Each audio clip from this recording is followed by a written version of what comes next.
Speaker is Mr. Abdul Hamid Khan, Chairman Balawaristan National Front, who's been working on the issues of Gilgit-Baltistan. The people of Gilgit-Baltistan and the Pakistan People's Party government holding of the recent elections in the region in 2009 has exposed Pakistan's hypocrisy and cheat in the whole world. The Pakistani rulers had prepared the so-called package under the supervision of a federal minister, keeping all powers with themselves, and then staged the drama of the elections for their own vested interest by violating the United Nations resolutions of 13 August 1948 and all other resolutions. The government of Pakistan had completely kept the people of Gilgit-Baltistan in the dark while preparing the package. It also kept the indigenous people away from the election process. Parties from Karachi, Pakistan, Lahore, Pakistan, Ladkhana, Pakistan, and Peshawar, Pakistan were brought in and provided with all sorts of facilities for interfering in the elections. Millions of rupees were also distributed among the voters to rig the elections.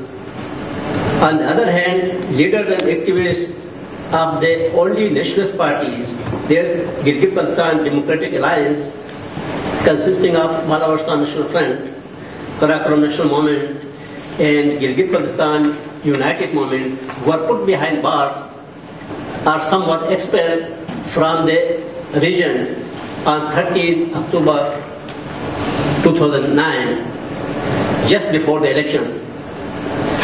They could not take part in the polls on 12 November 2009. Pakistan People's Party and secret agencies used all types of strong-arm tactics, including threats and state resources, against the candidates of Gilgit-Baltistan Democratic Alliance.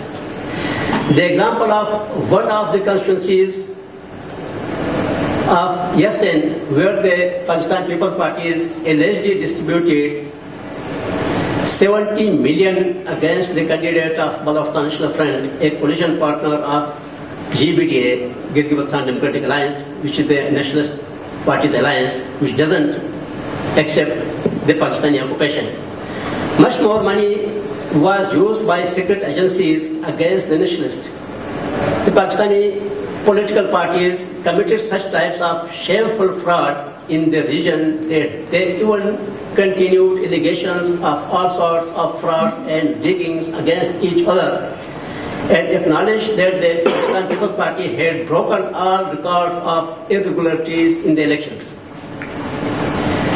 The biased media of Pakistan also blacked out the GBDA elections campaign, and the arrest of the candidates a week before elections and exile of its leaders was not even mentioned in any Pakistani media. Besides, by keeping the only nationalist alliance of the region, consisting of BNF, KNM, and GBUM, away from the election process, the regime itself lost the credibility in the elections. Though Pakistan had left no room for the political parties of Gilgit-Baltistan to play their role in the political process, the BNF and its allies in the Gilgit-Baltistan Democratic Alliance decided never to leave the political and democratic struggle for the freedom of the 2 million people of Gilgit-Baltistan. In order to escape the world pressure, Pakistan has tried to hoodwink the international community by introducing the so-called package for the region, which was nothing but a jugglery of words in order to deceive the UN and other international community. Instead of any impartial body to conduct the elections, the rulers nominated a Pakistani national with known bad reputation as Chief Election Commissioner.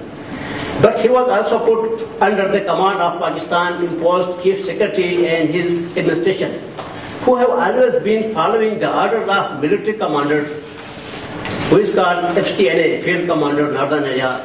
Now he has been given the name Field Commander Gilgit-Baltistan, based in Gilgit. The staff from judiciary supposed to conduct the elections were also under the control of the Pakistani minister.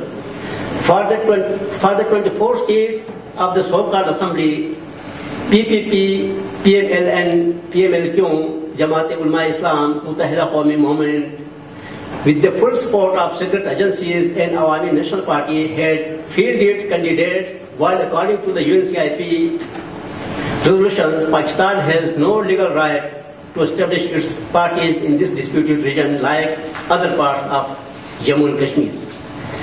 It was also known to the public of this region that NQM has spent 120 million rupees on its election campaign. Candidates were brought and huge amount was given to the campaigners and voters.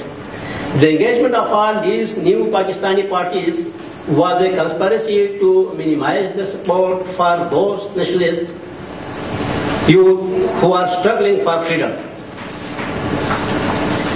Pakistani civilians and military establishment was not in a mood to see the participation of the indigenous parties like GBDA. As a result, these forces particularly targeted local political parties, especially the PNF, KNM and GBUM, resorted to record-breaking rigging in the elections. Thus, a week before the election, the GBDA announced to boycott the elections when Pakistan did not allow them to hold public gathering, besides arrest and forcibly exile their leaders from Gilgit to Pakistan and threaten others to dire consequences. Therefore, the so-called assembly, based only on pro-Pakistani parties, has been formed through a bogus elections without the representation of the parties of this disputed region. It would have no legal and constitutional status in the eyes of the law. And Gilgit-Baltistan Democratic Alliance, the GBDA Alliance, believes that any law this bogus assembly legislates in the future would have no validity for the people of the region. We the people of Balawaristan, we means the people of Gilgit-Baltistan and Chitral, reject this new Pakistani package and its elections, though this package has not been given to Chitral because it has been permanently occupied by Pakistan.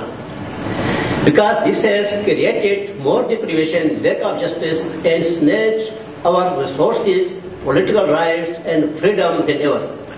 We appeal to the world to put pressure on Pakistan to withdraw its forces from Gilgit-Baltistan by following your resolutions instead of playing new package tricks so the 2 million people of this region would decide their future on their own. Through a free and impartial referendum or election for a constitutional assembly under the supervision of the UN according to its resolutions. Thank you very much.